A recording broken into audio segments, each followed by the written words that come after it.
that was the post-Soviet Union Armenia, so there wasn't much fun stuff going on. It was a very hard time for the country. Before that, we had all these hard years of war and genocide and so on.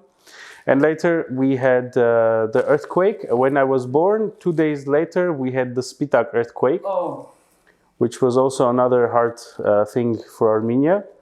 Fortunately, thanks to the help from diaspora and many other countries, it's slowly getting better. But there's still a lot of work. The earthquake was really a decades-long issue. And yes. Still today, there are people who have not been provided with homes, which is a very, very difficult issue.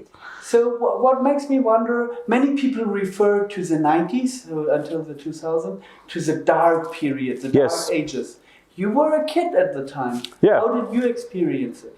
Well, I was quite young then, but I have some vague memories of, I don't know, doing homework with candlelight, not having electricity, not having water 24 hours a day, having to go take water from outside with buckets and bottles and things like that.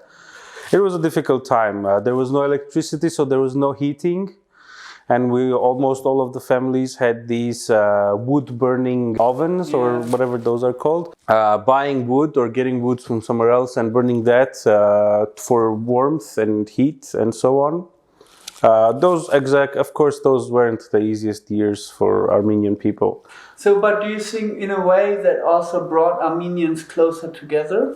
Of course, it also brought Armenians closer, but it also destroyed a lot of trees. So if you see Yerevan now, it looks completely differently than it used to.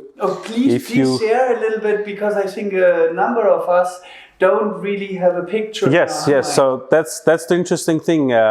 It used to be much greener. There used to be trees in a lot of places where now there's nothing left, unfortunately.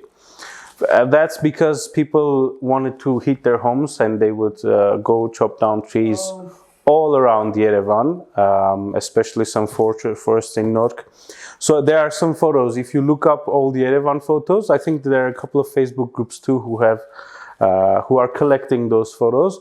Please check those out. You will see an almost completely different Yerevan, which is completely green, full of trees, which is not the case now, unfortunately.